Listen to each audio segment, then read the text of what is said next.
계속해서 우리 주기도문 말씀 갖고 나누고 있습니다. 오늘은 그 세 번째, 나라가 임하오시며. 우리 말씀은 요한복음 3장 7절에서 7절까지 말씀 먼저 읽겠습니다. 시작. 예수께서 대답하여 이르시되 진실로 진실로 내게 이르노니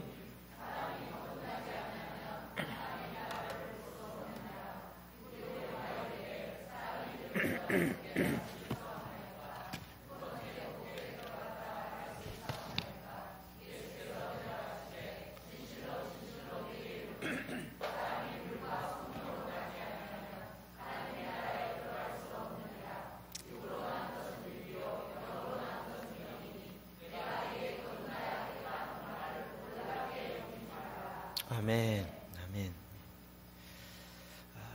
주기도문으로 우리가 계속 기도할수록 우리가 정말 이 말씀의 알맹이는 다 까먹고 껍데기만 갖고 있었구나라는 것을 더 많이 발견하게 되어집니다.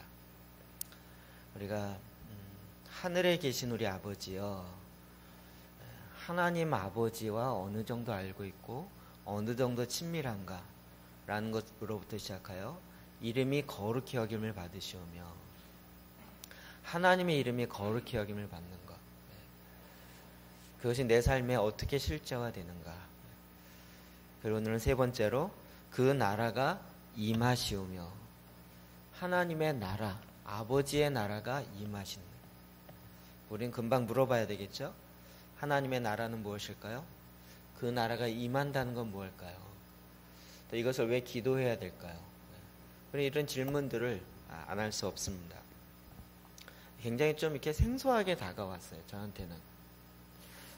우리가 기도를 많이 하지만 하나님 나라와 관련된 기도는 왠지 좀 어렵게 느껴지고, 이건 내 문제가 아니고 그냥 저 높으신 분들 문제이고, 이렇게 생각되는, 나와는 좀 거리가 먼. 그러나 주님은 이것을 무슨 총회장만, 목사님들만 하는 기도가 아니라 우리 모두가 하는 기도라고 말씀하신 것이. 그렇기 때문에 우리도 하나님의 나라가 무엇인지 알아야 하고, 그 나라가 임하는 것을 어떠한 것인지를 구체적으로 알아야 그 아는 내용의 깊이만큼 더 깊이 기도할 수 있고 내 삶의 실제화가 될 수 있는 것입니다. 제가 교회론에 제일 관심이 많은데, 그 중에 가장 많은 분의 책을 갖고 있고 많이 연구한 것이 하워드 스나이드라는 교회론 신학자입니다. 세계 신학자 대회, 그러니까 로잔 대회 같은 데 하면 전 세계의 신학자들이 다 모이고 선교학자들이 다 모이는 그런 대회에 교회론 분과에 의장하는, 그러니까 전 세계가 이 사람은 교회론에 있어서는 가장 탁월하고 가장 인정받는 그런 분이다 라고 인정해 주는 분입니다. 하워드 스나이드. 제가 그분이 한국 왔을 때 그분의 책에 직접 저자 사인을 3권인가 받아놨습니다. 오늘도 살펴보니까 직접 사인한 그 사인이 있더라고요. 딱 보는 순간 마음이 굉장히 기뻐졌어요. 그가 1993년에 21세기 교회 전망에 대해서 이렇게 했습니다. 이제 2000년이 되면 어떻게 될 것인가가 1992년 3년부터 막 얘기가 되어지면서 10년 후에 2000년, 그러다가 2007년 8년에 이제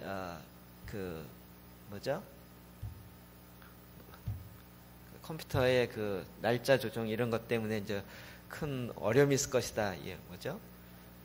Y2K 문제가 나오기 시작하고 그랬어요. 근데 93년도에 이분이 쓴 21세기 교회 전망을 10가지로 했는데, 그 중에 잠깐 제가 제목만 보면, 지금 보니까요, 그 당시에는 이게 무슨 말인지 제가 읽으면서도 이해가 안 됐던 부분이 많이 있는데, 지금 보니까 거의 다 이루어졌어요. 지역교회에서 세계교회로, 지금 이제 한 개교회에서 이제는 전체 세계교회로 이미 그렇게 가고 있어요. 부분적인 성장에서 전반적인 부흥으로. 지금도 그렇죠? 전 세계적으로 부흥, 전 세계적인 성장, 이런 쪽으로 우리가 지금 이야기를 하고 있습니다. 중국, 공산주의 국가에서 기독교 국가로. 93년도에는 차마 이게 꿈도 꿀 수 없는 이야기였는데 이미 우리는 중국을 거의 기독교 국가라고 보고 있습니다. 10% 이상이 크리스찬이되니까요. 영국도 지금 3%가 넘지 않습니다. 미국도 떨어지고 있습니다. 영국이나 그 유럽의 기독교 국가들도 지금은 다 미전도 종족 국가라고 분류되고 있습니다. 중국이 이제 기독교 국가로 바뀐다고 전망했는데 거의 그렇게 됐습니다. 그러면서 네 번째로 제도적 전통으로부터 하나님 나라 신학으로 라고 바뀐다고 이야기합니다. 저도 워낙 이 교단에만 있었기 때문에 이 교단을 떠나서 어떻게 이게 하나님 나라 신학으로 갈 수 있을까? 너무 이게 학문적 아닌가? 뭐 이런 식의 생각을 했습니다. 근데 지금 보면 여러분 교단 별로 이렇게 크게 이제 별로 이렇게 안 보시죠? 보시나요? 제가 어렸을 때 교회 다닐 때만 해도 꼭 이런 표시 있는 교회를 다녀라 이러면서 우리 교단 교회를 다녀라 이런 식으로 이렇게 이야기를 했었습니다. 근데 이제는 그런 제도적 전통으로부터 하나님 나라 신학으로 바뀌어진다는 이미 그렇게 되어가고 있습니다. 성직자와 평신도의 구분에서 사역의 공동체로 저희 교회가 이걸 이루어가고 있습니다. 우리 주일학교 파티에 전도사님이 안 계시고 우리 집사님들이 다 너무나도 탁월하게 사역을 하고 계십니다. 얼마나 감사한지 모르겠어요. 저희뿐만 아니라 지금 많은 부분이 이렇게 되어지고 있습니다. 또 남성 지도자 제도에서 남녀 동반자 제도로 바뀐다는 거예요. 제가 최근에도 이렇게 다른 교회를 만나서 목사님들 이야기도 보면 헷갈릴 때가 있어요. 우리 장로님이 그런데 보면 여자분이 오세요. 어떻게 된 거지? 저희 교단에서는 아직도 이게 상상할 수 없는 건데. 통합측만 하더라도 장신 측의 장로교만 해도 여자 장로님 계시고 여자 목사님이 인정하고 대부분 남녀 동반의 관계로 이미 들어가고 있습니다. 세속화에서 종교적 상대주의로.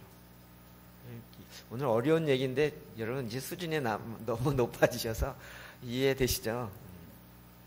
전에는 세속화, 기독교가 세속화되어진다 이게 중심이었는데 이제는 상대주의화됩니다. 핵가족에서 가족의 다양화로, 국교 분리에서 그리스도인의 정치적 행동주의로. 우리나라가 이미 그렇게 들어가고 있어요. 이미 기독교 정당을 만들어야 된다는 얘기가 전 대통령 선거부터 나오기 시작하는 그것이 이제 우리나라 현재 실정입니다. 위태로운 국가들에서 위태로운 행성으로 전 세계 경제가 지금 같이 맞물려 있어요. 미국이 돈을 너무 많이 풀어서 이제는 돈을 걷어들이겠다라고 정책만 발표해도 인도의 주가가 팍 떨어지는 그런 시대로 가고 있고 물 부족 국가라든지 환경 문제라든지 이런 것은 이제 정말 위태로운 지구, 위태로운 행성으로 이미 가고 있습니다. 이 중에 네 번째가 하나님 나라 신학으로 바뀌어진다. 그 파트를 보면 이렇게 되어 있습니다. 사실은 미국 교회가 전 세계 교회에 선교를 앞장서 가지고 교회를 이끌어 갔지만 그러나 미국 교회가 미친 큰 단점 중에 하나는 교회 성장, 교회 부흥이라는 단어가 결국 하나님 나라라는 가장 중요한 것을 매장시키는 결과를 갖고 왔다라고 이야기합니다. 그 말에 상당히 동의가 갑니다. 저희도 계속 교회 안에 자라면서 교회 성장, 교회 부흥 이런 얘기는 굉장히 많이 들었고 거의 기도 제목으로 올라와 있었습니다. 그러나 하나님의 나라라는 부분에 대해서는 거의 들어보지 못했고 저는 오히려 이제 선교단체에서 그런 이야기를 많이 듣게 됐습니다. 제가 오늘 말씀을 준비하면서 마음에 담대함이 생겼습니다. 나중에 말씀드리겠지만 하나님의 나라를 담대히 증거하기 시작하니라. 사도들이 이 담대하게 사도행전에 나타나는 그 말씀을 보면서 이제는 하나님의 나라에 대해서 담대히 증거해야 하는 시대가 왔다라고 마음에 확증을 갖게 됐습니다. 오늘 제가 담대하게 얘기할 것입니다. 여러분 좀 헷갈리고 흔들려도 저는 여러분을 흔드는 게 목적이 있습니다. 여러분 좀 이렇게 굳어있는 건 흔들어져야 됩니다. 자, 첫 번째 하나님의 나라가 가까이 왔으니. 마가복음 1장 15절입니다. 시작.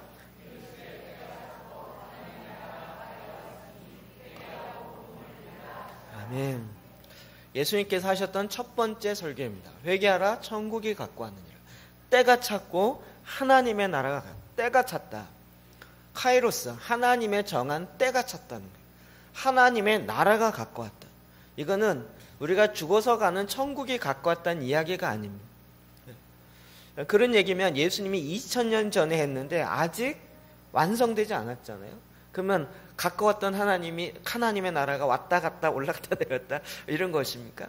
예수님은 갖고 왔다라고 이야기했는데 우리는 아직 갖고 온 것 같지 않고, 우리가 하나님 나라에 대한 개념을 잘못 갖고 있기 때문에 그렇습니다.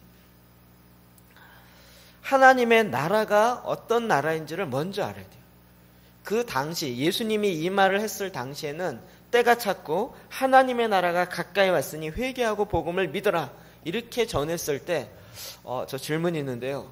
하나님 나라가 뭔가요? 라고 물어보는 유대인들이 없었습니다. 무슨 얘기냐면 하나님의 나라가 무엇인지 기본적으로 유대인들은 알고 있었어요. 근데 이방인이었던 우리들은 하나님 나라 그러면 자꾸 헷갈리는 거예요. 우리가 갖고 있는 불교에서 극락과 기독교에서 얘기하는 천국과 뭐가 다르냐? 비슷한가 아닐까? 그래서 그냥 알아보지도 않고 너무 지금 우리나라에 있는 샤머니즘적인 극락, 불교의 극락이라든지 뭐 유토피아라든지 이런 식의 생각과 하나님의 나라라는 것과 너무 쉽게 일치하면서 하나님 나라에 대한 생각을 잘못 갖고 있습니다. 하나님 나라의 가장 핵심 중에 하나는 통치권입니다. 통치권. 하나님의 나라의 가장 중요한 것, 다스림이야. 다스림. 하나님이 다스리는 그 나라, 하나님이 통치하는 그 나라, 하나님의 주권, 왕권에 의해서, 하나님의 권세에 의해서 다스려지는 그 나라가 가까이 왔다는 거예요. 다니엘서 우리가 하나님의 현현할 때 다니엘서 7장 14절에 이렇게 이야기하고 있습니다. 하나님의 그 인자의 모습을 이렇게 표현하면서 그의 권세는 소멸되지 아니하는 영원한 권세요 그의 나라는 멸망하지 아니할 것입니다. 예수 그리스도 인자를 통하여 하나님의 메시아를 통하여 나타나는 그 나라는, 그 권세는 영원토록 소멸되지 않아요. 그 나라는 영원토록 멸망하지 않고 갈 것이라는 거예요. 우리는 하나님 나라 그러면 교회라고 생각했습니다. 교회는 소멸되던데요. 초대교회 지금 소아시아 7교회 유적 가서 성지순례 가보면 다 망해져 있고 없는데요. 유럽의 그 잘 나갔던 교회들 지금 텅텅 비어 있는데요. 교회도 망하던데요. 여기서 얘기하는 그 교회는 우리가 눈에 보이는 그런 교회를 이야기하는 것이 아닙니다. 하나님의 나라는 하나님이 다스리는 그 통치를 이야기합니다. 이 하나님의 나라는 우리의 눈에 보여지는 그런 차원의 이야기가 아닙니다. 이 말씀의 15절 보면 하나님의 나라가 가까웠으니, 가까웠다. 이 얘기는 바로 유대적 개념으로 보면 우리 머리 위에 있다는 거예요. 하나님 나라가 저 천국인데, 천국이라는 하늘이라는 것이 우리는 맨날 얘기해요. 저 천국이죠. 근데 유대인의 개념에는 그냥 머리 위가 천국이에요. 가까웠죠? 무슨 얘기인지 이해되세요? 그냥 천국 그러면 저 먼 천국이 아니라 내 머리 위가 천국이에요. 하나님의 나라, 하나님의 통치가 이제 가까이 왔다는 거예요.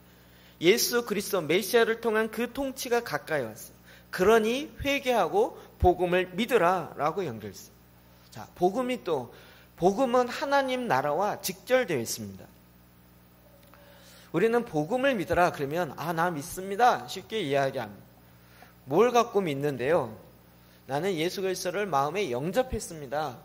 영접 기도를 했습니다. 그러므로 난 믿습니다.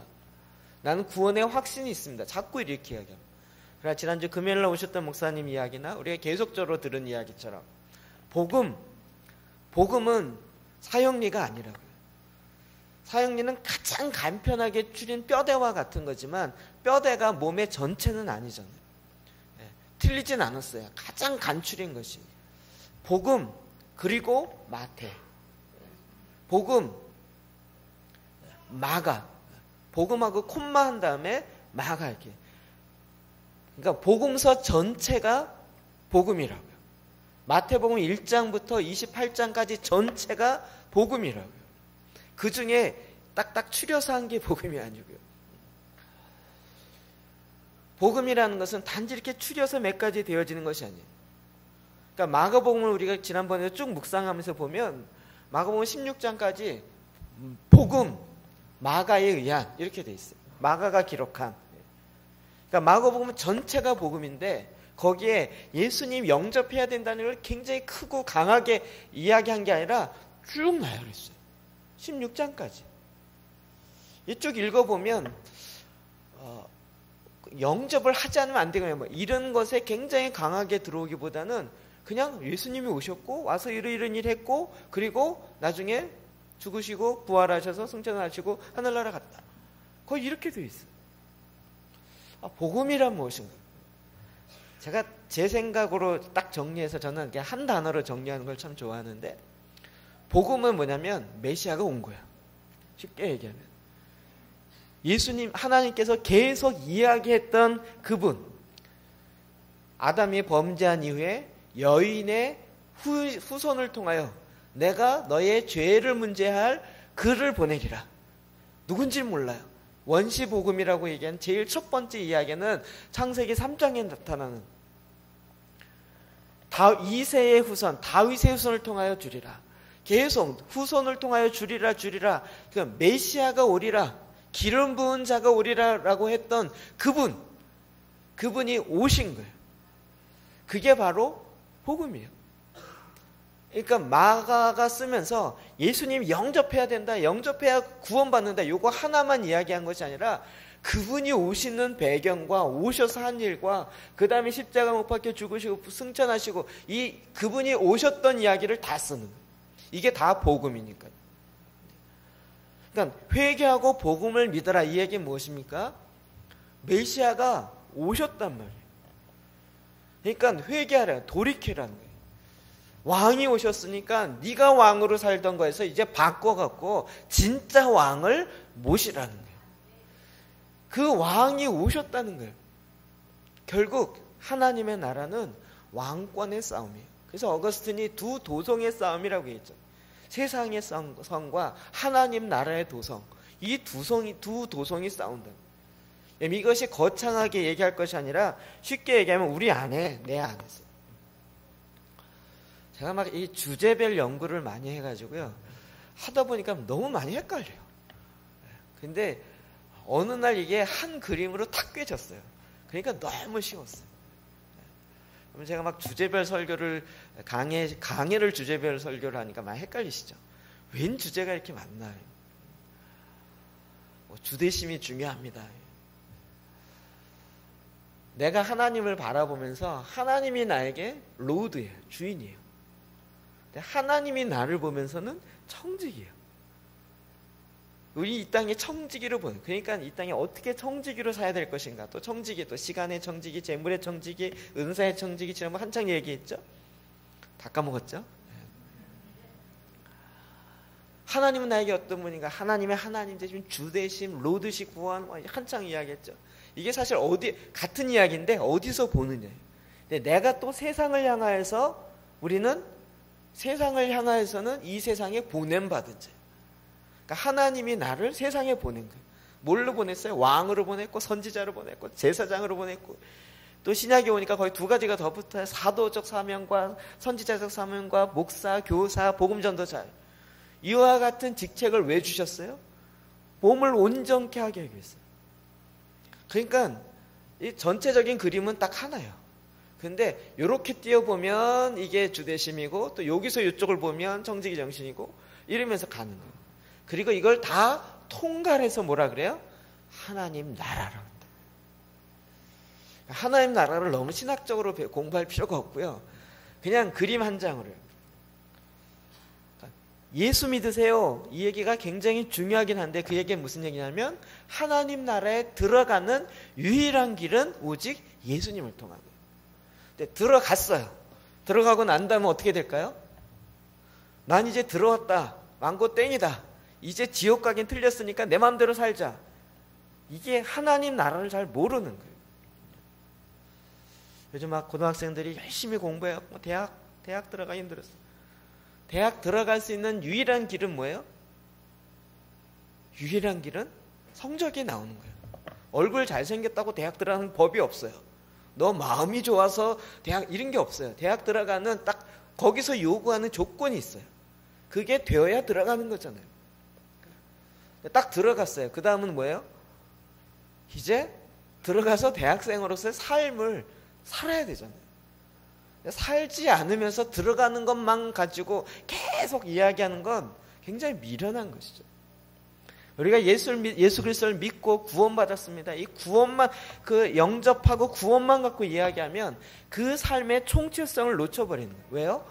하나님 나라의 통치의 풍성함을 모르겠는 것이에요.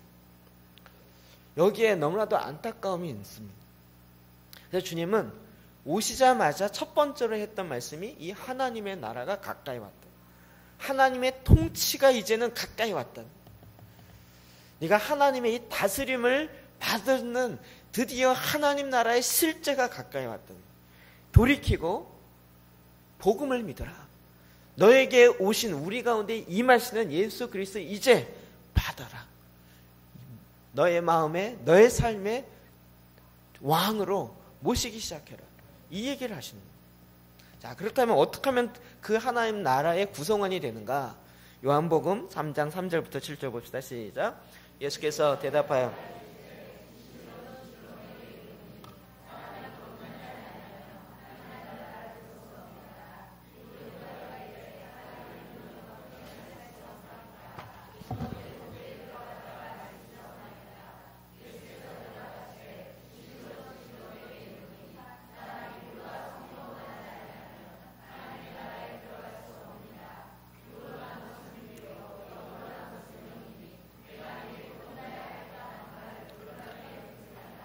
아멘.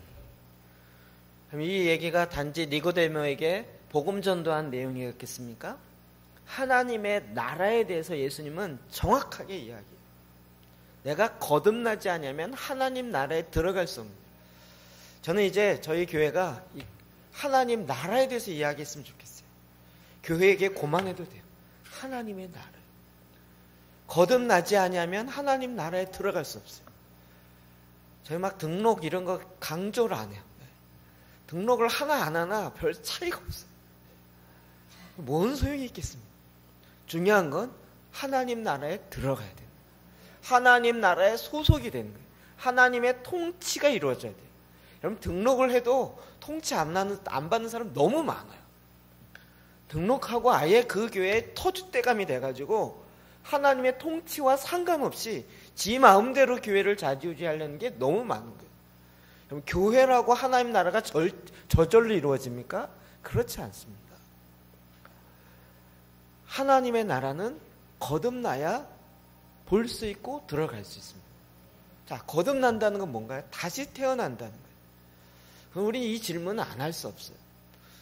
다시 태어나야 돼요. 어떻게 해야 다시 태어날 수 있습니까? 어떻게 해야 다시 태어날 수 있습니까? 네. 어떻게 해야 다시 태어나요? 우리는 또 그러면 교회에서 워낙 많이 이걸 배워서 교회 등록해야 되고요, 11조 해야 되고요, 주일 예배 나와야 되고요, 주일 성세 되고 뭔가 자꾸 이 율법을 이야기하면서 법을 강조해요. 뭔가 하고 안 하고로 의해서 거듭나고 다시 태어나고 이게 되냐고요. 그 문제가 아니라고 계속 이야기하면서도 우리는 계속 하나님 나라에 대한 것을 이게 개념이 안 잡혀 있으니까 교회 전통을 계속 이야기하는 거예요. 그건 좀 내려놔 보자. 그거 내려놓는다고 내 구원이 취소되지 않는다. 이젠 하나님 나라적 접근을 하자는 거예요. 어떻게 해야 거듭나요? 물과 성령으로 나지 아니하면 하나님 나라에 들어갈 수 있어요. 여러분 이렇게 이야기해 본 적 있으세요? 물과 성령으로 거듭나야 당신이 하나님 나라 들어갑니다. 사형리 갖고 영접 기도해야 하나님 나라 들어갑니다. 이 차원 그 의미는 충분히 알지만 지금 예수님이 하셨던 말씀은 물과 성령으로 거듭나야 돼요. 니고데모는 뭐라 그랬어요? 어떻게 다시 태어나야 된다니까 아무리 생각해도 이 인간의 생각으로는 다시 태어나는 방법이 자기가 아무리 생각해봐도 이게 나오지가 않는 거예요. 어떻게 다시 태어나냔 말이에요. 그러니 이 할아버지가 했던 이야기가 뭐예요? 엄마 뱃속에 다시 들어갔다 나와야 되냐? 제가 아무리 생각해도 이분은 상상력이 정말 탁월하신 분이에요. 아무리 고민해봐도 다시 태어난다. 답이 안 나오는 거예요. 엄마 뱃속에 다시 들어갔다 나와야 되는 거 외에는 다시 태어난다는 건 뭐 우리의 이 세상에 불가능이다라고 생각한 거예요. 주님이 말씀하세요. 물과 성령으로 나지 아니하며. 여러분, 물로 다시 태어나셨습니까? 성령으로 다시 태어났습니까? 이 얘기가 뭔지 아십니까? 그냥 성경에 답이 있으니까 이야기하는 게 아니라 이 말의 실제가 뭔지 아니에요. 우리가 쉽게 얘기하기를 물은 뭘 상징하죠? 예, 세례를 이야기합니다. 물은 세례. 성령 그 밑에 있잖아요. 물과 성령. 물 또는 성령이 아니라 물 앤드 성령. 이해되시죠? 물과 성령. 물로 거듭난다는 얘기는 우리는 쉽게 얘기하면 세례를 이야기합니다. 그러면 세례를 받아야 된다. 이 얘기가 아니라고요. 세례의 본질이 무엇이냔 말이에요. 세례의 핵심이 뭐입니까? 거기에 뭐 뿌리냐, 침례하느냐, 이건 다 방법을 이야기하는 거고, 세례의 핵심적인 내용이 뭐냐고요. 예수 그리스도와 함께 연합하였단 말이에요. 그리스도와 함께 죽었고, 그리스도와 함께 다시 살았단 말이에요. 이게 세례의 가장 핵심이에요. 그래서 물로 다시 나지 않으면 이 얘기는 뭐예요? 예수 그리스도와 함께 죽었고 그리스도와 함께 살지 아니하면 하나님 나라에 들어갈 수 없다. 그리스도인이 되어진다는 것 자체, 복음을 받아들였다라는 것 자체가 나는 예수 그리스도와 함께 죽었습니다라는 거예요. 죽으려고 합니다가 아니라 죽었다라고 선언하는 거예요. 아니 죽은 걸 왜 자꾸 살리려고 그래요? 옛사람을 그리스도와 함께 십자가에 못 박혀 죽었는데 그 죽은 걸 갖고 와갖고 주님 제발 좀 살려. 여러분 육이 죽은 걸 다시 살릴 것이 아니라 이제는 내 안에 영이 사는 거예요. 또 뭐예요? 성령으로 말미암아 거듭난다. 그래서 뭐라 그럽니까? 그 다음에 육으로 난 것은 육이요 영으로 난 것은 영이니 내가 내게 거듭나야 하겠다는 이 말을 놀랍게 여기지 마라. 거듭나야 하겠다는 얘기는 뭐가 다시 산다는 얘기예요? 육이 다시 산다는 것이 아니라 영이 다시 산다. 그러니까 우리가 죽었다라는 것은 우리의 영이 죽었어요. 사실 영은 안 죽어요. 죽으면 영이 아니죠. 영이 죽어버리면 이렇게 사라져버리면 지옥에 뭐가 가겠어요? 천국에 뭐가 가고? 영이 죽었다는 얘기는 영의 생명이 있어요. 육의 생명이 뭐죠? 우리가 육이 죽었다라는 것은 심장이 멈췄다는 얘기예요. 심장이.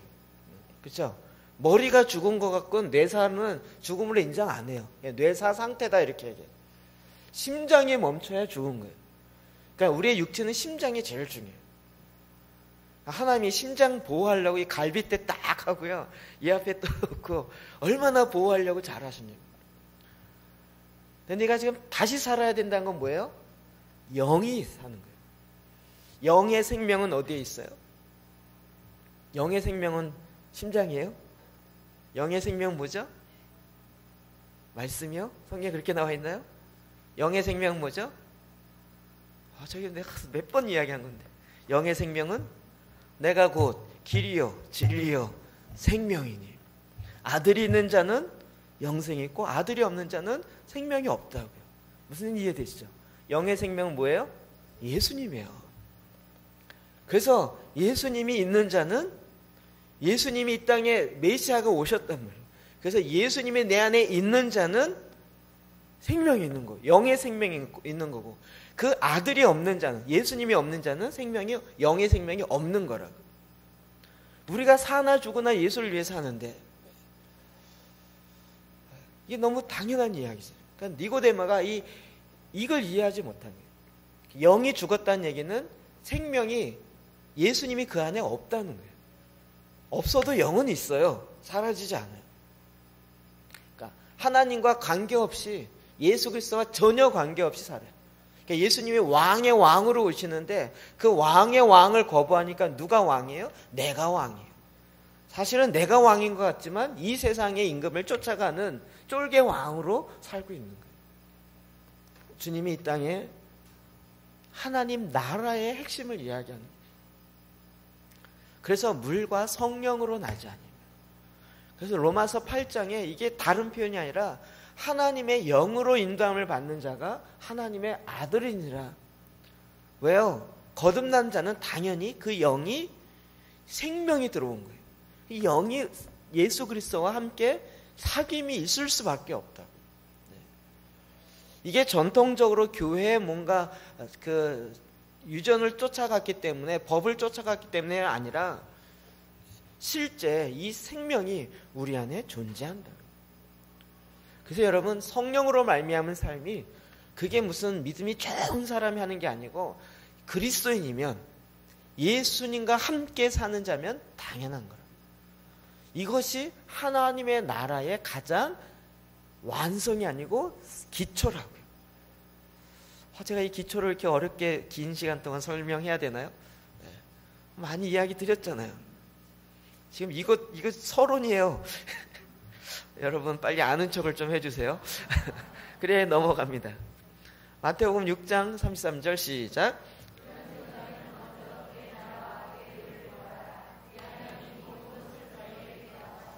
아멘. 여러분, 설교가 빨리 끝날 수 있게 하는 방법은 여러분에게 있는데 아는 척을 빨리 하세요. 그럼 내가 빨리 넘어가는 거예요. 모르는 것 같다면 자꾸 설명하잖아요. 그런즉 너희는 먼저 그의 나라와 의를 구하라. 왜요? 산상수훈의 마지막이잖아요. 그런즉 너희는 이제 하나님 나라의 백성이에요. 그러니까 하나님 나라 백성은 당연히 하나님의 나라를 구한다. 하나님의 의를 구한다. 이방인들은 무엇을 먹을까, 무엇을 마실까, 무엇을 입을까를 구해요. 여러분, 모든 종교에는 다 기도가 있어요. 불교에도 기도가 있고 심지어는 저 굿하는 데도 기도가 있어요. 근데 그들이 하는 기도와 지금 너희들이 하는 기도는 다르다는 거예요. 뭐가 달라요? 쟤네들은 무엇을 먹을까, 무엇을 입을까, 무엇을 마실까를 구한다는 거예요. 그러나 너희는 그런 거 구하는 게 아니란다. 너희는 내 백성이고 하나님 나라라. 내가 먹을 거 입을 거 내가 책임지니까 너희들은 나의 나라를 구하는 거예요. 아버지의 나라와 아버지의 의를 구하라는 거예요. 믿으십니까? 하나님의 나라의 법은 다른 거예요. 여러분, 이게 나라 그러면 통치권이 되죠. 나라가 바뀌면 법이 바뀌어요. 그러면 이게 제가 미국 가서 굉장히 충격받은 건요. 미국 굉장히 더러워요. 그 도로가요. 굉장히 좀 어둡고 도로가 파여 있는데 이걸 땜빵을 빨리 안 해요. 한국 같으면 난리 났을 텐데요. 보니까 돈이 없어서 안 한대요. 주마다 또. 그리고 쓰레기를요, 분리수거를 안 해요. 집 앞에마다 이따만한 쓰레기통에 거기다 다 버려요. 제가 충격을 먹었어요. 아니, 이거 쓰레기를 왜 이렇게 하냐고. 분리수거가 뭐야? 묻더라고요. 미국에 살으니까요, 분리수거가 뭔지 몰라요. 이 무식한 사람도 왜 분리수거를 몰라. 이거를 음식 다 분리를 해야지. 걔네들 그걸 아직 몰라요. 그냥 왕창 다 같이 버리고 끊어버려요. 제가 갑자기 이렇게, 얘네들 되게 무식하다. 이걸 왜 모르지? 이 나라가 바뀌어지면 법이 완전히 달라져요. 그 법이 제가 미국에 있는 후배 만나니까요, 주에서 주만 바뀌어도요, 이게 거의 법이 너무 달라갖고 나라가 바뀌는, 그러니까 이사를 주에서 주로 바꾸면 나라를 바꾸는 것 같은 충격이 온대요. 이게 법이 바뀌니까. 우리가 이 세상의 나라에서 하나님의 나라로 소속이 바뀌어져요. 그러면 법이 바뀌는 거예요. 이 법이 바뀌는 건 우리에게 어마어마한 충격이에요. 여러분, 하나님 나라의 통치의 이 법을 모르니까 하나님을 믿고 예수 그리스도를 믿으면서도 여전히 그리스도의 나라에서 이 세상 법을 갖고 살려고 그래요. 그러니까 예수 믿는 거나 안 믿는 거나 별 차이가 없는 거예요. 하나님 나라를 이야기하는 교회와 이 세상과 별 차이가 없는 거예요. 왜요? 그 나라 법을 모르고 그 나라를 구하지 않고 그 의를 구하지 않기 때문에. 이 세상은 가만히 보십시오. 이 세상은 이 세상 사람들이 살아요. 이 세상 사람들은 세상을 사랑해요. 그러나 하나님을 믿는 자들은 하나님의 나라를 구해요. 그리고 하나님을 사랑해요. 그러니까 내 안에 딱 물어보면 돼요. 누구를 사랑하냐? 세상을 사랑하느냐? 하나님을 사랑하느냐? 세상을 사랑하면 네가 이렇게 세상에 법이 많잖아요. 우리는 거기에 굉장히 익숙해 있죠. 이미 살고 있기 때문에. 거기에 익숙하니까 그 세상의 법을 가지고 하나님 나라를 이루려고 하는 엉뚱한 접근을 하는 거예요. 하나님 나라가 이루어지질 않아요. 하나님의 나라는 하나님의 법으로 이루어야 되는 것이에요. 하나님을 사랑하는 것, 그것은 하나님 나라에서 이루어집니다. 근데 이 세상에는 나를 사랑하는 것으로 시작돼요. 하나님의 나라는 하나님을 믿어요. 믿는다는 건 의지한다, 신뢰한다. 하나님을 의지한다. 근데 이 세상에는 그렇게 하나님 의지하고 살면 완전히 바보 돼요. 병신되고 가난한 사람 될 것 같아요. 그러니까 하나님을 의지하지 못하고 이 세상에 힘있고 돈 되는 걸 의지해야 된다고 생각해요. 하나님의 나라는 하나님께 순종해요. 그런데 나의 나라, 이 세상의 나라에서 하나님께 순종했다가는 내 손해 볼 것 같아요. 그러니까 순종하기보다는 나의 법대로 살려고 해요. 이 하나님의 나라에서는 하나님께 영광을 돌려요. 그런데 이 세상의 나라는 내가 유명해지고 내가 인정받고 나에게 영광 받는 것이 더 최고가 돼요. 여러분 다 그 마음의 동기는 있는데 궁극적인 대상이 확 달라지는 거예요. 이 세상에는 율법으로 다스려집니다. 그러나 하나님의 나라는 은혜의 법으로 다스려집니다. 그럼 세상에서는요, 선과 악의 그 법으로 여전히 다스려집니다. 이게 하나님도 그렇게 두셨어요. 그러나 하나님의 생명의 성령의 법 안에는 하나님의 은혜가 다스려져요. 그래서 하나님 나라의 통치를 바로 알면 너무 좋은 거예요. 왜요? 은혜가, 이 세상에 은혜가 어디 있어요? 이 세상의 법에 은혜가 어디 있어요? 거기는 잘못했으면 범칙금 내고 뭐 법을 어겼으면 다 대가를 치러야 되고 거기에 선과 악의 법에 의해서 그냥 다스려지는 거예요. 그런데 하나님의 나라 안에는요, 생명의 성령의 법이 다스려져요. 여러분 이걸 따르면 더 손해볼 것 같은데 따라 보세요. 손해가 아니고 100배의 유익이 있습니다. 그래서 주님이 말씀하시는 거예요. 먼저 나라와 의를, 그의 나라와 그의 의를 구하라. 우리 보고 손해보라는 것이 아니라 너희가 하나님 나라에 들어왔으니 이제 나의 나라를 구하고 내 의, 나의 법, 정의, 공의를 이제 따르라는 거예요. 그게 그리스도인의 가장 기본이라고요. 그 나라가 도대체 어디 있나요? 이런 고민은 우리만 한 게 아니에요. 너무나도 감사한 거는 성경에 나오는 많은 제자들과 바리새인들이 우리가 할 질문을 대신해 줬어요. 누가복음 17장 20절 볼까요? 시작. 바리새인들이 하나님의 나라가 어느 때에 임하니까 묻거든 예수께서 대답하여 이르시되 하나님의 나라는 볼 수 있게 임하는 것이 아니요 또 여기 있다 저기 있다가도 못하리니 하나님의 나라는 너희 안. 그렇게 하나님의 통치가 이루어진 나라 도대체 어디 있나요? 나 그 나라 갈게요. 한국에 있나요? 미국에 있나요? 어디에 있나요? 중국에 있나요? 이렇게 물은 거예요. 그 나라가 어디 있냐고요. 어디에서 이루어지냐고요. 그랬더니 주님이 뭐라고 대답했어요? 여기 있다 저기 있다 못하려는, 하나님의 나라는 볼 수 있게 임하는 게 아니라는. 그러니까 우리가 알고 있는 나라라는 개념, 한국, 중국, 북한, 일본 이런 나라라는 개념과 하나님의 나라라는 개념과는 좀 다른 점이 있어요. 통치라는 면에서는 같은 의미가 있는데 공간적 개념에서는 그렇게 공간으로 임하는 개념이 아니라는 거예요. 하나님의 나라는 어느 지역에 들어가야 되는 이런 차원이 아니고요. 또 여기 있다 저기 있다가도 못하는, 여기는 하나님의 나라입니다 라고 얘기하는 건 일단 성경의 말씀이 좀 틀려요. 우리 교회는 하나님 천국 같아요. 틀려요. 그 얘기는 어떤 면에서 맞지만 어떤 면에 틀려요. 공간적으로 임하는 게 아니에요. 교회가 천국 같을 수도 있지만 지옥 같을 수도 있습니다. 교회에서 지옥을 경험해 본 사람이 있으신가요? 그 갈등의 어려움과 그 안에서 일어나는 이럴 수도 있어요. 그렇죠? 교회 때문에 상처받는 경우도 많고 거기가 정말 지옥 같을 경우도 많아요. 그러면 도대체 교회가 하나님 나라냐고.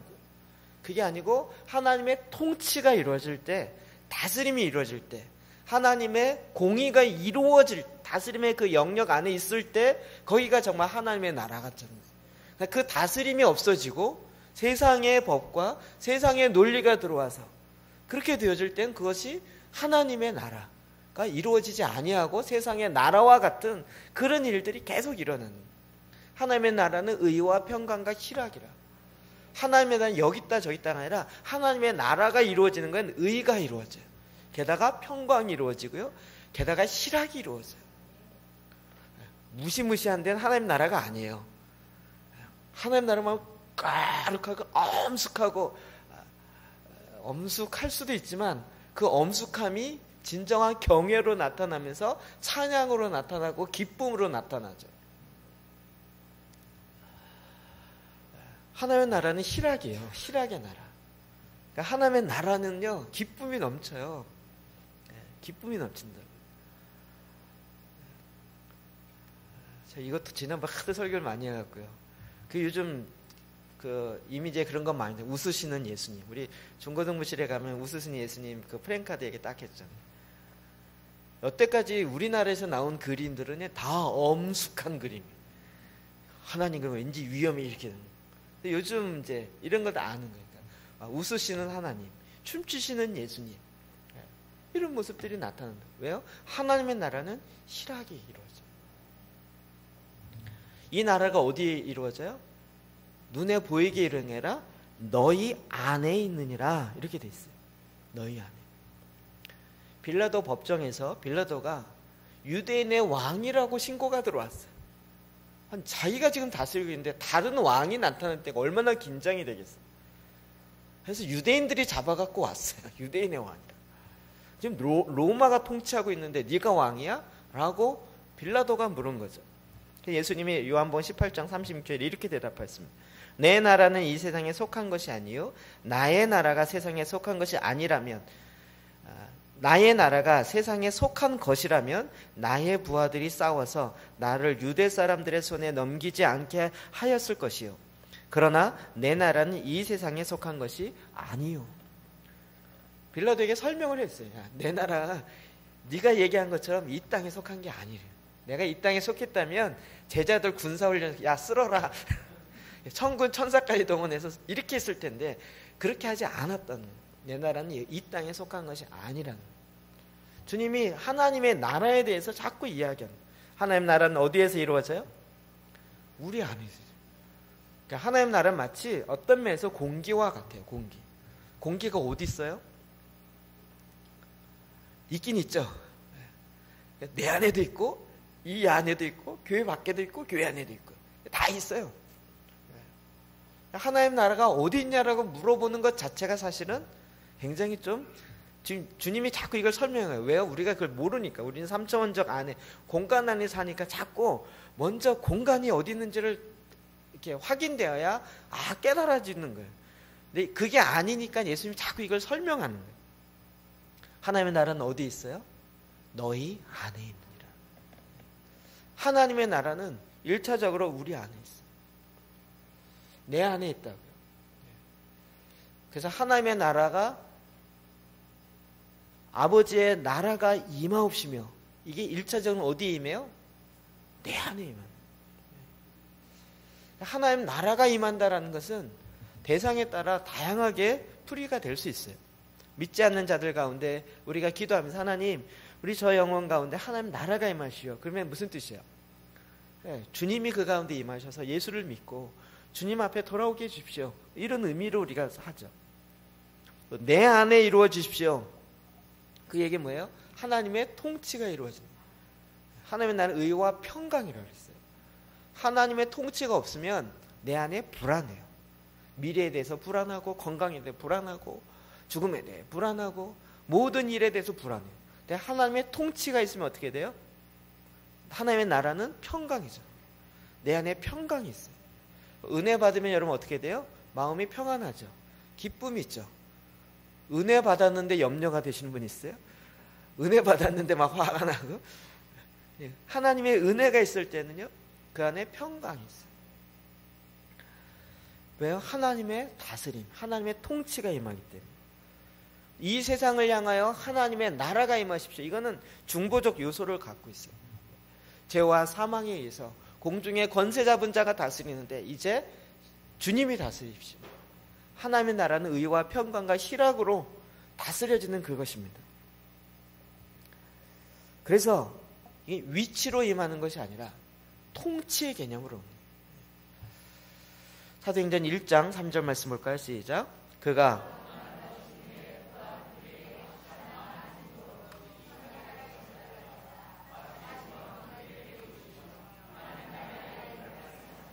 아멘.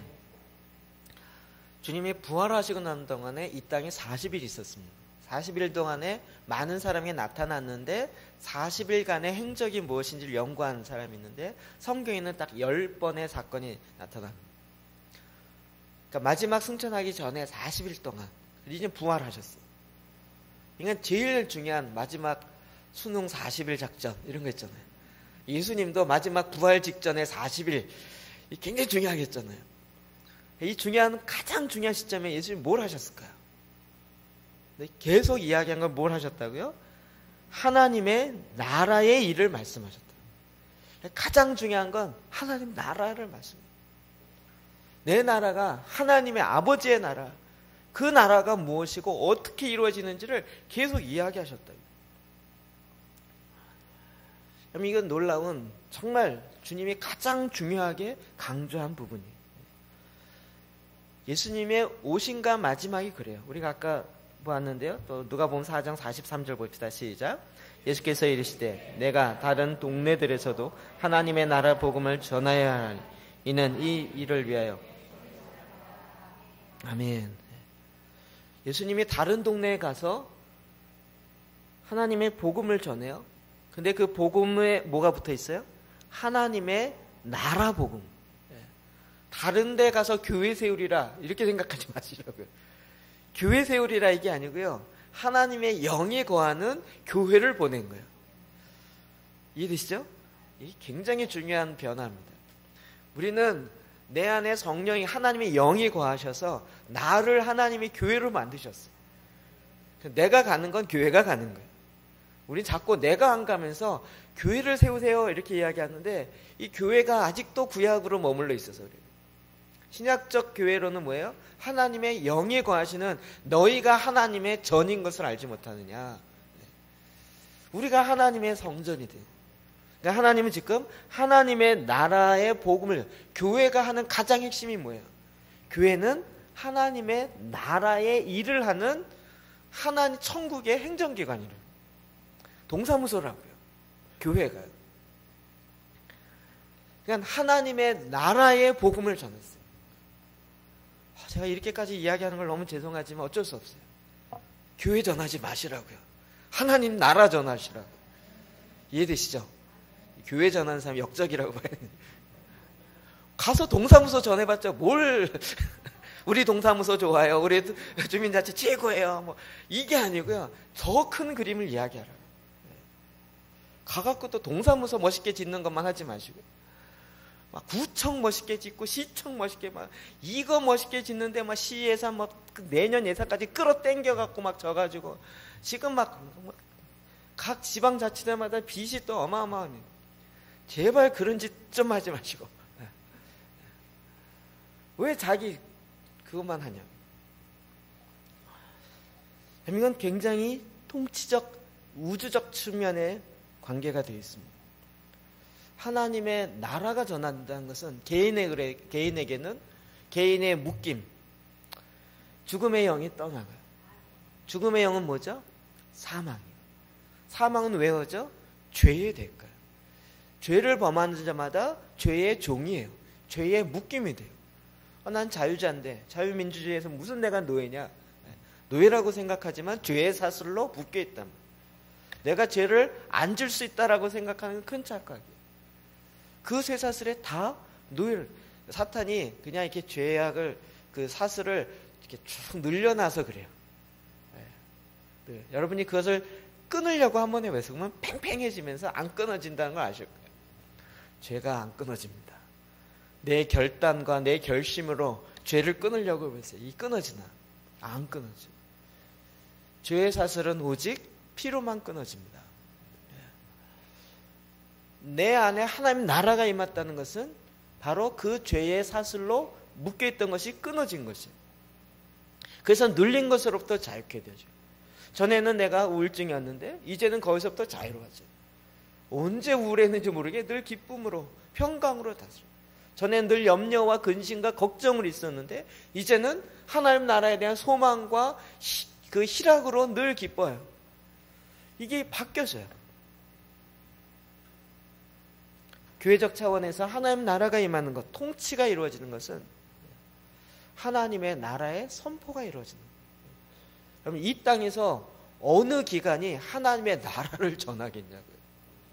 대한민국이 전할까요? 미국이 전할까요? 미국 행정기관이 하나님의 나라를 전할까요? 아니라는 건 너무나도 잘 알고 계시죠? 기독교 국가라 할지라도 100% 기독교인이라 할지라도 하나님의 나라의 통치가 이루어지는 것과는 별개의 문제라고. 인도에 가면 기독교가 90%인 주가 있어요. 인도요. 지금 갑자기 생각이 안 나죠? 나가랜드. 네, 나가랜드. 네. 그 이렇게 이쪽에 파키스탄이 있고 이쪽에 방글라데시 있잖아요. 요 위쪽에 보면 나가랜드라는 곳인데요. 거기에 놀라운 부흥이 있어갖고요. 90%가 크리스찬이에요. 한 주에. 네. 거기 있는 사람이 지난번에 선교한국에 왔어요. 그리고 나중에 이제 거기에 들어가는 선교사님을 만나서 보니까 기독교인이 90%인데 명목상의 기독교인이 이제는 이름뿐인 기독교인이에요. 기독교인의 삶은 없어요. 그냥 교회는 다니고 그냥 이렇게 하는데요. 교회 다니는 사람이 90%예요. 인도예요, 인도. 그런데 전혀 하나님의 나라의 실제가 이루어지잖아요. 왜 그래요? 교회만 다니는 사람이 많았지 하나님 나라가 그 가운데 이루어지지 않고 있는 거예요. 그럼 교회가 이룰 수 있다고요. 하나님의 나라가 이루어지는 것에 사실은 전 우주적인 회복이 일어납니다. 제가 말씀 준비하면서 봤는데요. 1920년도, 지금이 2013년도니까 약 100년이 되기 전입니다. 1920년도에 동아일보 신문에 사설 기사로 난 이런 기사가 있습니다. 축첩과 조혼을 비판하는 그런 사설이에요. 축첩이 뭔지 아시죠? 첩을 두는, 돈 많은 사람들이 첩을 두는 거예요. 여러분, 이게 후쳐두고 이게요, 우리나라 없어진 것이 100년이 안 됩니다. 이게 그냥 문화였어요. 자연스럽게 그거였는데 그거를 뭐라고 하는 사람이 없었어요. 그런 거지 뭐. 남자가 실수도 할 수 있지 뭐. 이런 거였어요. 거기에 대해서 아니다라고 사회적으로 얘기하는 게 없었다고요. 그런데 1920년이요. 언제죠? 1907년이 지난 다음에 놀라운 평양대의 부흥이 일어나고 말씀이 들어오니까 그걸 누가 외치기 시작했어요? 대부분 교회에서 외치기 시작했어요. 조혼회에 있었어요. 왜 일찍 결혼해요? 노동력 때문에요. 사랑해서가 아니고요. 이해하시죠? 옛날 빨리 보내요. 너무 애들이 많으니까 빨리 보내는 것도 있고 또 농사를 많이 짓는 사람은 노동력을 많이 얻어야 되는데 이게 하기 쉽지 않으니까 애들 빨리 이렇게 결혼시키고 그래갖고 사람을 많이 자기 가족의 식소를 늘리는 거예요. 이래서 조혼하는 것이 있었다. 그 옛날에 몇 살에 했어요? 15에서 20살이면 거의 다 했단 말이에요. 지금 15에서 20 결혼한다 그러면 난리 나죠. 근데 이게 100년도 안 돼서 그 시대에는 그랬단 말이에요.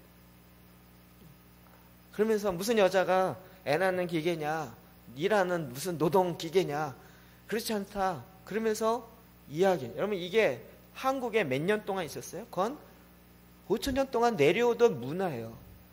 그것을 누구도 못 바꿨어요. 그러나 복음이 들어오고 하나님 나라가 이루어지면서 아 이게 틀렸구나 라는 것을 알고 그것이 아니다라고 외치기 시작하고 그러면서 한국에 급작스러운 변화들이 일어나요. 놀라운 변화가 일어나요. 한국처럼 놀라운 변화가 일어난 국가는 흔치 않습니다. 그래서 지금은 그런 시절이 있었는지조차도 기억하지 못할 정도로 이렇게 바뀌어져 있어요. 오늘날 태어나신 여성분들은 너무 감사하죠. 전혀 감사함이 없죠. 100년 전에 한 번씩만 갔다 왔으면 좋겠어요. 200년 전에 갔다 왔다 그러면 지금 거의 춤추면서 살 것 같은데. 하나님의 복음이 전거되어지는 것마다 놀랍게 하나님의 통치가 이루어져요. 국가의 문화가 바뀌어져요. 우주적인 하나님의 통치가 이루어진다.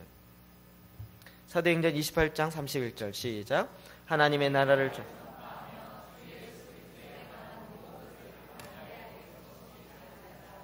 아멘. 하나님의 나라 마지막 사도행전 28장까지 있습니다. 마지막 뭘 전했어요? 하나님의 나라를 전파했어요. 주 예수 그리스도에 관한 모든 것을 담대하게 거침없이 가르치더라. 제가 여기에 확신을 가졌습니다. 담대하게 거침없이. 제가 전에 막 이렇게 걸르면서 이런 얘기는 하면 좀 위험한데 이런 얘기는 조심해야 되는데 거의 그랬잖아요. 이제 제가 거침없이 말씀하요. 왜요? 그렇게 썩어가고 있습니다. 한국의 교회가요 그렇게 죽어가고 있습니다. 아니 교회 다니는 것과 안 다니는 것과 뭔 차이가 있냐. 주일날 교회에 예배당에 앉아있는 것 외에는 무슨 차이점이 있냔 말이에요. 그럼 그게 기독교인입니까? 그것이 예수를 믿는 그 정도의 변화입니까? 그러기 때문에 믿지 않는 자들도 그리스도인들을 보면 교회 다니는 사람을 보면서 너같이 교회 다닐 바에는 나는 안 다니겠다라는 얘기가 나옵니다. 교회 다닌 사람도 그렇죠. 나도 교회가 지겨운데 누구를 교회를 데리고 오겠냔 말이에요. 하나님의 통치와 전혀 상관없이 하나님 통치 안에 있는 하나님 나라 안에 있는 그 기쁨들을 누리지 못하니까 하나님의 역사를 모르는 거예요. 하나님의 나라에 대해서 제가 말씀을 사실 이 한 시간 갖고 다 얘기할 수가 없어요. 하나님 나라의 삼각구도라는 책이 있습니다. 저는 이게 통합하는 것에 그 사명이 있는 거예요. 한 교단에서 이야기하는 하나님 나라도요, 자기의 입장에서 이야기하는 거예요. 이 책은 하나님 나라의 삼각구도 좀 묵직한 책인데요. 지성과 마음과 성령의 능력에 있어서 함께 일어나는 하나님의 나라는. 성령의 능력은 어디서 주로 얘기할까요? 오순절 계통에서 하나님 나라 그러면 늘 표적, 기사 이런 거 얘기해요. 또 내 마음에, 내 영성, 내 그 영혼에 소생되어진 복음주의 라인에 늘 이쪽이에요. 또 자유주의 라인에서는 늘 지성이에요. 하나님의 창조 질서를 바로 알아야 돼요. 하나님 나라는 이 삼각 구도가 다 함께 이루어진다고요. 뭐 병든 자가 고쳐지고 방언을 하고 이런 것만 하나님의 나라가 아니고 그건 하나님 나라의 한쪽 기둥이라고요. 뿐만 아니라 그와 같은 역사가 이루어지면서 뭐가 이루어져요? 내 마음이 새로워져요. 사람의 인격이 바뀌어지고 사람의 삶이 변화가 되어져요. 내 개인이 변화해져요. 그러면 은사가 아무리 많이 있어도 자기의 성격이 변하는 건 별개라고요. 별개라고 이제는 좀 경험이 되시나요? 네, 별개란 말이에요. 그래서 하나님 나라는 이 삼각 기둥, 삼각 구도가 다 함께 이루어져요. 우리의 지성이 바뀌어져요. 이와 같은 하나님의 나라의 실제가 우리 가운데 이루어져요. 전 이게 얼마나 좋은지 몰라요. 이제 하나님의 통치, 하나님의 나라를 향한 그 소망을 갖기 시작하는 거예요. 하나님의 나라는 우리가 바라는 유토피아의 가장 핵심이에요. 그 나라, 하나님의 통치가 이루어지는 그 나라, 그 나라에 바로 우리가 백성으로 들어가요. 우리가 그 나라에 소속된 것뿐만이 아니라 하나님은 그 이상으로 우리에게 말씀하셨어요. 이게 오늘 본론인데, 주여, 베드로전서 2장 9절 봅시다. 시작. 그러나 너희는 택하신 족속이요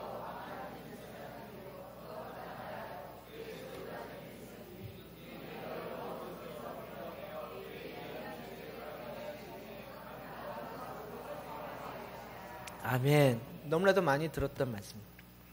하나님의 나라, 그러면서 우리를 그 하나님 나라의 백성으로 택했단 말이에요. 그래서 택하신 족속이에요. 근데 뿐만 아니라 왕 같은 제사장들. 하나님이 우리를 보면서 지금 이렇게 얘기하는 거예요. 넌 내가 택했어. 난 택함 받았어. 여긴 좋아요. 그 다음에 뭐라 그래요? 왕 같은 제사장. 택임 받았는데 우리를 왕이요 제사장으로 택했어요. 뭔지 모르는 것 같지만 왠지 좋은 것 같아요. 근데 그 다음에 뭐가 있어요? 거룩한 나라로 택했대요. 이건 뭐야? 하나님이 나를 나라로 택했대요. 이 하나님의 나라를 자꾸 우리 공간적 개념으로 하니까 이 내가 뭔 나라야? 하나님 우리를 거룩한 나라로 택했어요. 나라에는 가장 핵심이 뭐라고요? 통치라고요. 하나님의 통치를 받는 그 나라, 그 실제로 저와 여러분을 택했다고요. 그리고 택했을 뿐만 아니라 그 나라를 아예 삼았어요. 주님이 우리 안에 거하시고 성령이 우리 안에 거하셔서 물과 성령으로 예수 그리스도 침례 세례를 통하여 예수 그리스도와 연합하고 그 성령의 임하심을 통하여 성령이 세례든 충만이든 성령의 임하심을 통하여 성령으로 영으로 말미암아 인도함을 받는 그런 자가 되어서 하나님의 통치가 이루어진 하나님의 나라가 된 거예요.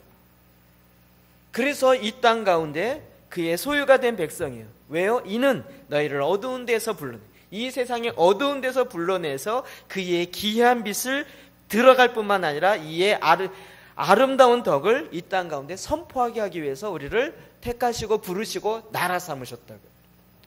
우리 이제 이와 같은 일을 한다고. 여러분의 느낌이 중요한 게 아니고요, 말씀이 중요한 거예요. 주님이 나를 나라 삼으셨다고요. 하나님의 나라는 너무 어마어마해서요, 아무리 이야기해도 이게 지나치지가 않아요. 우리를 구원해서 예수 믿고 구원받아서 지옥 안 가고 천국 보내겠다, 이 정도가 아니고요, 아예 내가 너를 나라 삼겠다 뿐만 아니라 왕이요 제사장 삼겠다는. 우리는 이 제사장에 대해서 굉장히 메리트가 있어요. 구약에는 이렇게 기름물 부음 받은 게 세 직분이었습니다. 왕, 제사장, 선지자요. 그렇죠? 하나님이 우리를 왕으로 기름 부었고 제사장으로 기름 붓고 선지자로 기름 부어요. 왕은 다스리는 거예요. 선지자는 하나님의 말을 대언하는 거예요. 그 다음에 제사장은 하나님과 이 세상 그 사이에서 하나님 편에서 세상을 향하여 말하고 그 말하는 걸 대신하고 또 이 세상의 죄악을 하나님께 가져가서 대신 속죄하고, 이 중간의 역할을 하는 게 바로 제사장이에요. 저와 여러분을 제사장 삼았다고요. 그래서 개신교인들은 만인 제사장을 이야기하잖아요. 이 제사장은 이 세상에는 없는 직분이에요. 하나님이 너무나도 중요해서 저와 여러분에게 이 제사장의 직분이 무엇인지를 계속 알려주십니다. 그래서 우리가 제사장 기도라는 거 하잖아요. 마지막 계시록에 보면 이 제사장이 얼마나 중요한지를 계속 이야기하고 있어요. 1장 6절 시작. 그의 아버지 하나님을 위하여 우리를 나라와 제사장으로 삼으신 그에게 영광과 능력이 세세토록 있기를 원하노라. 아멘. 요한이 반모섬에서 하나님의 말씀을 봤는데, 환상 가운데 봤는데요, 하나님이 우리를 하나님의 나라와 제사장 삼으신 그에게 하나님이 나를 나라와 제사장 삼으시다니, 이것이 하나님께 너무나도 기쁨이 되는 거예요. 그래서 영원 세세 무궁토록 영광이 있을 줄 찬양하는 거예요. 우리를 그냥 하나님 자녀 삼으신 정도뿐만 아니라 그의 제사장 삼았어요. 이 세상의 제사장 삼으셨어요. 그럼 이게 오늘날 마지막 시대에 가장 중요한 거예요. 그럼 하나님은 이 땅을 지금 하나님의 말씀을 대언케 하는 하나님의 대언 기관으로서의 교회를 산대요. 이 교회의 핵심은 왕, 제사장, 선지자예요. 신약으로 얘기하면 사도, 선지자, 목사, 교사, 전도자예요. 여러분, 이 직책이 중요한 게 아니라 기능이 중요한 거예요. 기능. 펑션, 기능이 중요한 거예요. 목사라는 타이틀이, 목사인데 하나님 뜻대로 안 살아. 그럼 그게 뭔 소용가 있어요? 목사인데 세상의 욕심과 똑같이 해갖고요, 세상과 같이 가. 그건 아직 하나님의 나라와 상관없이 사는 거예요. 교회인데 세상과 똑같은 원리로 살아가. 그거는 하나님 나라와 상관없는 거예요. 그렇게 하도 많으니까 제가 지금 거침없이 담대히 이야기하는 거예요. 그리스도인인데 하나님의 통치와 상관없이 살고 있어요. 그게 뭔 상관이 있냐고요. 여러분, 이제는 우리가 바로 알아야 돼요. 이게 바로 알려면 하나님의 나라가 들어와야 돼요. 하나님 나라의 가장 중요한 것 중에 하나는 제사장이에요. 지금 이 시대에 하나님께서 제사장을 찾으세요. 하나님과 이 세상의 가운데 들어가는, 이게 뭐죠? 중보자요. 그래서 이제는요, 제사장적 중보자, 선지자적 중보자, 왕적 중보자가 오는 거예요. 여러분, 성도들이 기도하면서 이제 선포하죠. 왜요? 왕이니까 왕으로 선포하는 거예요. 이 땅에 마귀의 일이 멸하는 것을 보면 하나님 나라가 임하였다고요. 어떻게 마귀의 일을 멸해? 우리가 왕의 권세를 갖고 하늘과 땅에 있는 모든 권세를 내게 주셨어요. 그 예수님이 우리 안에 거하세요.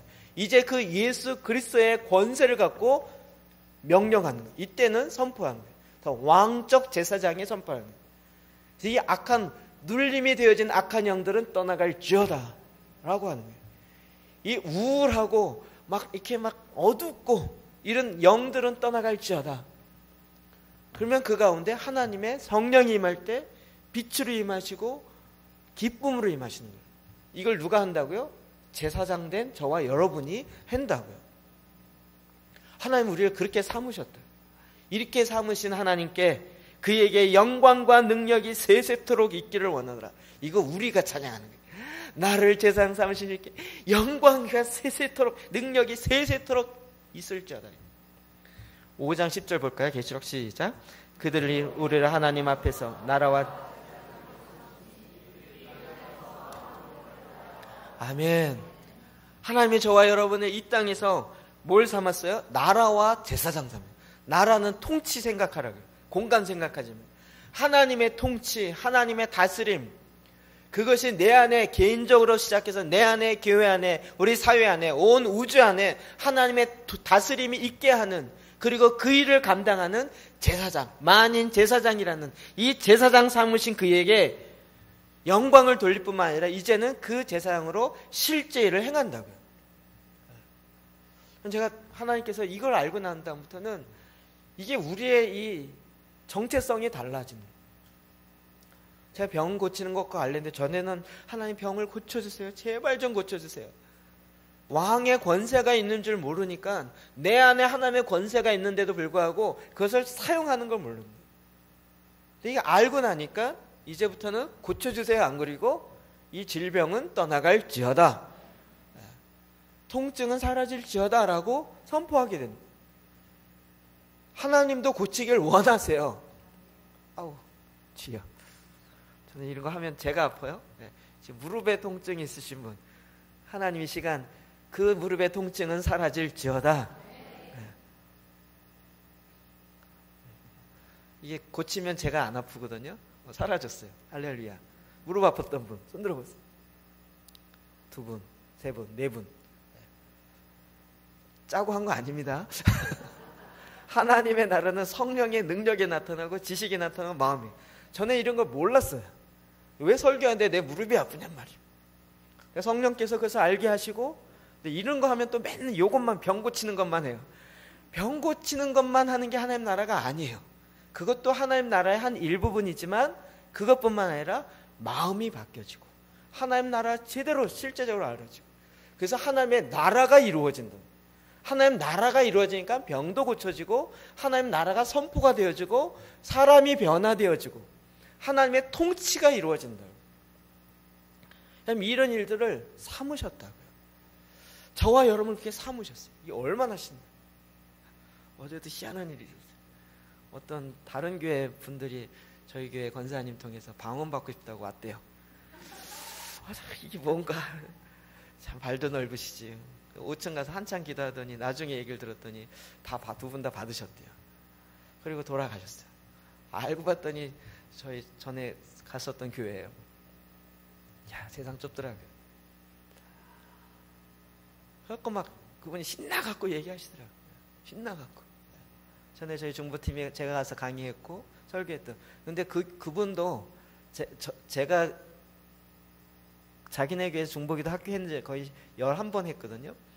중보기도 학교 했다는 이야기는 들었는데 자기는 가고 싶었는데 사업하느라고 바빠서 못 갔대요. 그런데 이제 방언은 받고 싶고 그러고 싶은데 안 되니까 수소문 하다가 누가 있대 그래서 이렇게 온 거예요. 근데 제가 거기서 강의한 목사가 있는 교회인지 모르고 왔어요.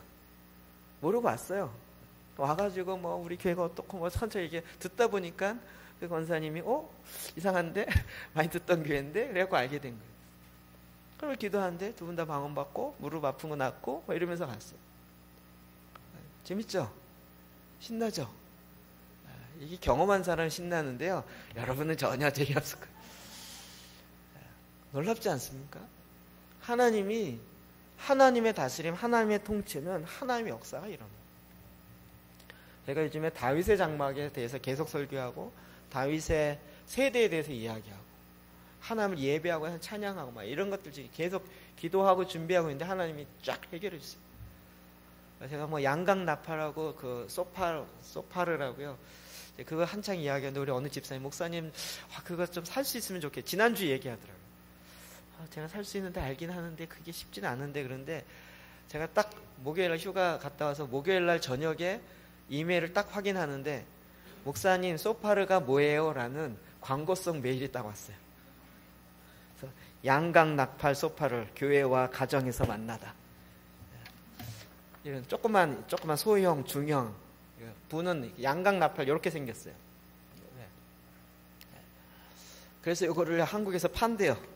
자기네가 이스라엘에서 실제로 수입해갖고 판대요. 조그만 거 한 25cm 되는 거는 23% DC에서 42,000원에 또 30cm 정도 되는 건 중형인데 23% DC에서 원래 90,000원인데 69,000원에 사고 싶으신 분은 이선희 집사님에게 부탁하세요. 거기다 맺겠어요. 누군지 모르시면 사무실 가서 물어보세요. 이거 부는 거 쉽지 않습니다. 그냥 후 한다고 부러지지 않고요. 나팔 불듯이 풀필이 잘 부르는 사람 입으로 소리 다 조정해야 되기 때문에요. 산다고 쉽게 부러지지 않습니다. 근데 지난주에 어느 분이 좀 구할 수 있으면 좀 해주세요. 그런데 제가 이거 쉽지 않은데 그런데 곧바로 하나님 들어주세요. 우리 다음 주부터 또 찬양 학교 할 겁니다. 한 큐에 하나님이 싹 해결해 주세요. 제가 뭐 있느냐? 아니요. 하나님이 그냥 다 알아서 하세요. 때가 되면 제가 전에부터 계속 해야 된다 그랬는데 하나님 때가 되면 하나님이 그냥 한 번에 일을 해결하세요. 저는 이런 건 너무 신나요. 하나님 일하세요. 그리고 그 때를 알아요. 이제는 그 때를 기다려요. 전에는 막 때가 안 됐는데도 내가 막 해갖고 하나님 기다렸는데 내가 그르친 게 참 많았어요. 이제는 참고 기다려. 하나님 그 때가 언제인지요. 그 때를 알려주십시오. 때가 참해. 하나님 일하시는 거예요. 마태복음 13장 44절 말씀 볼까요? 시작.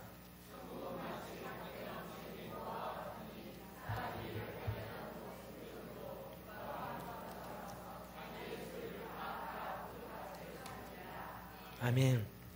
마태복음 13장은 전체가 다 하나님 나라와 관련된 장입니다. 마태복음 13장 성경에 있으면 펴보시겠어요? 처음에 보면 4가지 밭의 비유에 대해서 이야기합니다.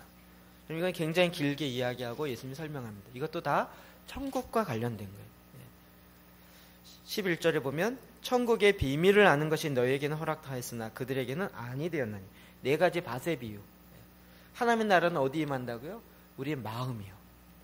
근데 그 마음이 하나님 나라가 임하는 비유가 있다고. 4가지 밭에 있어요. 그 다음에 보면 또 24절에 보면 천국은 좋은 씨를 제 밭에 뿌릴 사람과 같으니. 천국은 자기 밭에 좋은 씨를 뿌리는 그런 사람과 같대요. 하나님 나라, 이거는 공동체적이고요, 우리 안에 같이 적용돼요. 하나님의 좋은 씨가 뿌려져요. 좋은 씨는 뭘까요? 말씀이 뿌려져요.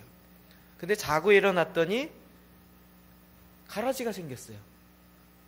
그래서 주인님이 가라지를 뽑을까요? 그랬더니 뭐라 그래요? 뽑지 마라, 놔둬라. 내가 나중에 와서 내가 뽑겠다는 거예요. 여러분, 가라지 뽑으려고 굳이 노력하지 마세요. 이 사람은 아니야 라고 해서 그러지 마세요. 내 안에 좀 부족하고 연약함이 있더라도 나 이거 완전히 고쳐지고 난 다음에 그거 할 거야. 그러지 마세요. 그냥 같이 가세요. 언제 고쳐져요? 주님이 다시 오실 때. 주님이 재림할 때 완성이 이루어진다. 그래서 이 가라지 비유를 또 설명해요. 여러분, 교회 안에서 마음에 안 들고 이 사람 때문에 우리 교회가 망쳐, 이거 막 쫓아내려고 하지 마세요. 주님이 알아서 다. 그건 다 주님이 행하시는 거지, 우리가 뭐 합의해서 이게 아니라고. 그 다음에 또 세 가지 비유에 대해서 이야기하는데, 그 중에 이제 44절, 오늘 읽었던 말씀. 마치 밭에 감추인 보화와 같아요. 천국이, 하나님 나라가요. 얼마나 귀한지 이걸 딱 발견하는 순간 어떻게 해요? 너무 기뻐서 자기의 전 재산을 팔아서 그 밭을 산다고요. 그 밭 전체를 살아요. 그래야 그 밭 안에 감추인 보화까지 사는 거니까. 천국 마치 이와 같다. 밭에 보화를 발견하고도 밭을 사지 않는 사람은 미련한 사람. 여러분, 전 재산을 팔아서 살만한 밭을 발견했습니까? 그 보화입니다, 보화. 또 재산 팔아갖고 또 뭐 교회 살아라 이런 얘기 아닙니다. 신학교 가야 된다 이런 얘기 아닙니다. 보화를 발견합니다. 내 전 재산을 팔아서 이것을 사기에, 아까 왜요? 이 가치를 알기 때문에. 하나님 나라의 가치를 알기 때문에. 또 천국은 마치 좋은 진주를 구하는 장사와 같아요. 그래서 그 좋은 진주를 하나 발견하면 어떻게 해요? 자기의 소유를 다 팔아서 그 진주를 산다고. 계속 천국에 대한 이야기를 해요. 무슨 얘기입니까? 천국은 그 가치를 발견해야 돼요. 그 가치를 발견하면 거기에다 올리네요. 여러분, 하나님이 주시는 지식을 조금 얻는 게 좋을까요? 아니면 이 천지를 다 창조하신 하나님이 나에게 오는 게 좋을까요? 어떤 가치를 잘 보십시오. 여러분이 돈 벌 수 있는 방법을 아는 게 중요할까요? 이 세상 금은 보화를 다 창조하신 하나님이 내 안에 있는 게 좋을까요? 여러분, 지금 가치를 어디다 두고 있는지 자꾸 보십시오. 여러분, 이 세상에서 제가 지금 유명해지는 것이 좋을까요? 아니면 이 세상의 모든 것을 창조하신 그 주님을 내가 발견하고 그 주님과 관계하는 것이 좋을까요? 그럼 가치가 어딘지 보십시오. 우리는 자꾸 하나님에서부터 떨어지는 이 떡고물에 관심이 많아요. 그러다 보니 그 가치를 모르는 거예요. 하나님 나라는 전 재산을 다 주고 판다. 그래서 그걸 사버린다. 하나님 나라는 이 세상에 주님이 우리에게 주는 이 가치, 이게 숨겨져 있어요. 발견하는 자는요, 그 발견한 기쁨으로 나가요. 그 다음부터는 하나님 나라의 통치가 너무 기뻐요. 내가 아무리 머리 좋아도 내 IQ가 막 150이 넘어가고 막 건 200에 가깝다. 그래도 하나님의 IQ에 비하면 이거 뭐 10,000분의 1도 안 되는 거예요. 그러니까 여러분, 어떤 걸 차지하시겠습니까? 하나님을 만나는 거예요. 하나님의 가치를 찾는 거예요. 하나님의 나라의 통치 가운데 들어가는 거예요. 저는 오해도 이야기했지만 우리가 다윗의 장막이 되어지면서 하나님을 예배해요. 예배하면 어떻게 돼요? 하나님은 어떤 자를 찾아요? 예배하는 자를 찾아요. 저희가 지금 이번 다음 주부터 찬양 학교를 합니다. 여러분, 찬양을 잘하는 학교가 아니고요, 하나님을 예배하는 자들이 예배할 수 있는 도구를 훈련하는 거예요. 하나님을 예배할 때 하나님이 임하시잖아요. 하나님을 경배할 때 하나님이 임하시잖아요. 은혜가 임하는 것이 아니라 하나님이 임재가 일어난다. 그럼 하나님이 임하시면 하나님과 동행해요. 하나님과 함께 하나님의 다스림, 하나님의 통치가 이루어져요. 그 다음부터는 주님과 함께 가는 거예요. 하나님, 우리 가정을 어떻게 할까요? 내가 하는 것보다 하나님께 여쭤보고 하나님의 영의 인도함을 받는 것이 그 가치가 훨씬 귀하다. 어우, 저 남편 어떻게 할까요? 하나님은 어떻게 하시겠습니까? 하나님이 말씀하십니다. 하나님은 뭐라 그러세요? 야, 돈도 못 벌어니까 갖다 버려라. 너 속썩이니까 완전히 끝내라. 하나님이 그렇게 인도하신다면 하세요. 그러나 하나님의 다스림이 정말 어떤지를 보시라고. 너희가 세상에서 어떻게 해야 될지 하나님의 인도함을 받는 거예요. 영의 인도함을 받는다. 내 안에 계신 그리스도와 같이 함께 동역하면서 이제 제사장적 이 사명을 감당하기 시작한다. 그래서 이 하나님의 나라의 가치가 내 안에 완전히 들어있어요.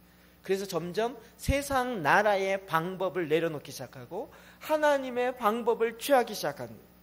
하나님의 법을 알기 시작하고 하나님의 법에 이 진실함의 실제를 갖기 시작해요. 제가 전에 이야기했던 김미진 선교사님 아시죠? 이번에 저희 아내가 또 해서 저희 그 밴드 교회 운영하는 스마트폰 앱에다가 누구죠? 아이고, 제가 전에 이야기 많이 했던 생각이 안 나지? 네? 예, 이민아 목사님. 예, 그 아버지 이름이 이어령 박사님의 딸. 저도 이어령 박사가 어떻게 예수를 믿게 됐는지 그 과정을 잘 몰랐는데 이번에 듣다가 알았어요. 이민아 목사가 되기 전에 미국의 변호사였죠. 변호사라는 타이틀을 가장 놓기 싫어했어요. 왜냐하면 세상이 다 인정해줬기 때문에. 근데 그걸 내려놓고 목사가 됐어요. 그 전에 2번 눈이 완전 실명했어요. 2번. 두 번째 실명했을 때 아버지가 왔어요. 하나님이 반드시 네 눈이 다시 뜨게 될 거라고 약속해 줬어요. 그런데 5개월이 지나도 안 떠져요. 아버지가 왔어요. 그런데 아버지가 왔지만 자기 눈이 실명되어 있기 때문에 볼 수가 없는 거예요. 나중에 자기도 어떻게 아버지가 이어령 박사가 어떻게 예수를 믿게 됐는지 자기도 몰랐다는 거예요. 나중에 들어보니까 딸 집에 왔는데 딸이 눈이 멀어갖고 맨날 이러고 있는 거예요. 그걸 보면서 마음이 너무 아픈 거예요. 스스로 이야기하기를 우리 딸의 눈을 뜨게 해주면 내가 예수 믿겠습니다 이랬다. 그런데 이민아 목사님은 하나님 왜 내 눈 떠주겠다고 약속했는데 왜 안 떠져요? 이게 5개월이나 지나고 6개월이 지났는데 왜 안 떠져요? 왜 안 떠져요? 이러고 이야기하고 있습니다. 그 때와 시는 하나님이 정하신 거였어요. 7개월 만에 하나님이 전격적으로 이러셔서 다시 보게 됐어요. 기적으로요. 이걸 보고 이어령 박사가 예수를 믿게 된 거예요. 그 주위에 많은 사람들이 어떻게 당신이 예수를 믿을 수 있냐라고 조롱해도 자기는 부인할 수가 없는 거예요. 때와 방법은 하나님이 정하신 거예요. 하나님이 말씀하셨다 해도 그 때와 시는 하나님이 정하신 거예요. 그 하나님의 통치. 왜 내가 눈이 또 멀어야 되나요? 라고 불평할 수 있지만 그 이민아 목사님 하나님께 기도하면서 나는 눈이 멀어도 하나님의 통치가 좋습니다. 하나님의 나라가 좋습니다. 그러나 하나님 원하시면 눈을 뜨게 해주십시오. 다시 보게 해주십시오. 하나님이 약속해 주셨습니다. 하나님 그 일을 통하여서 우리나라 최고의 석학이라고 하는 이어령 박사를 변화시키게 했어요. 그의 아버지를. 하나님이 이를 통하여 하나님의 나라가 이루어지게 하는 하나님의 역사를 이루셨습니다. 하나님의 통치는 우리에게 가장 큰 기쁨입니다. 하나님의 다스림은 의와 평강과 희락이 내 삶에 실제로 이루어집니다. 여러분 주기도문 다 수동태라 그랬죠. 하나님의 나라가 그의 나라, 원래 아버지의 나라가 임하시오며 이 기도는 무서운 기도입니다. 아버지의 나라가 어떻게 임해요? 수동태라고요. 하나님 내가 지금 구하고 있습니다. 당신의 나라가 내 안에 임하게 하여 주십시오. 임한다는 얘기는 뭐예요? 나의 나라를 내가 포기한다는 거예요. 내가 나를 다스리고 내가 내 삶을 이끌어가는 걸 내가 내려놓겠습니다. 아버지의 나라가 오셔서 나를 다스려 주십시오. 무서운 기도입니다.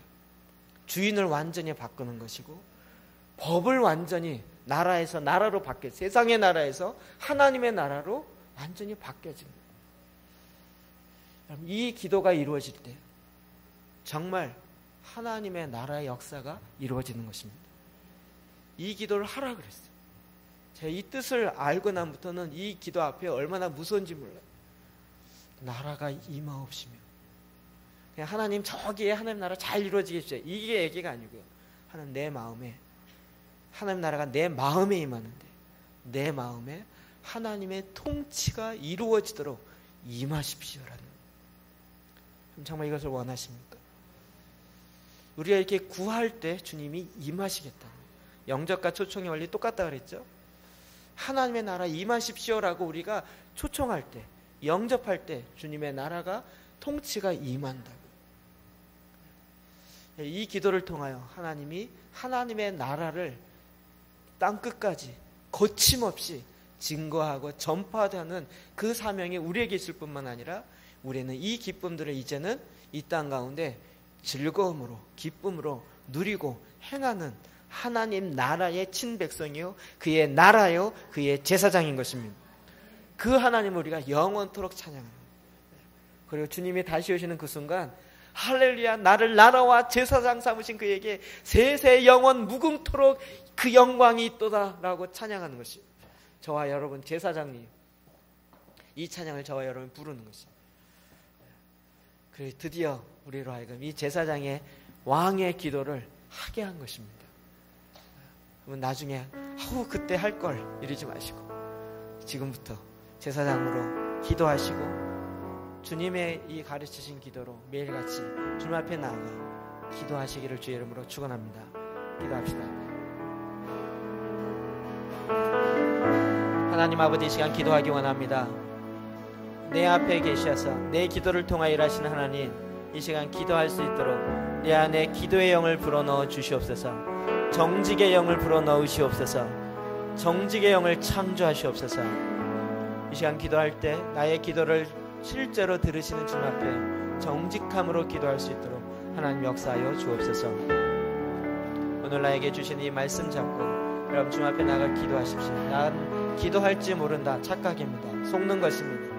누구나 다 기도할 수 있습니다. 정직하게 기도할 수 있습니다. 하나님 앞에 솔직하게 이 시간 주의 이름을 부르며 기도하시고, 기도에 문장이 없으시면 주여라고만 외쳐도 누구든지 내 이름을 부르는 자는 구원을 얻으리라 주님이 약속하셨습니다. 이 시간 주의 이름을 부르며 주님 앞에 나아가 같이 한번 기도하시겠습니다.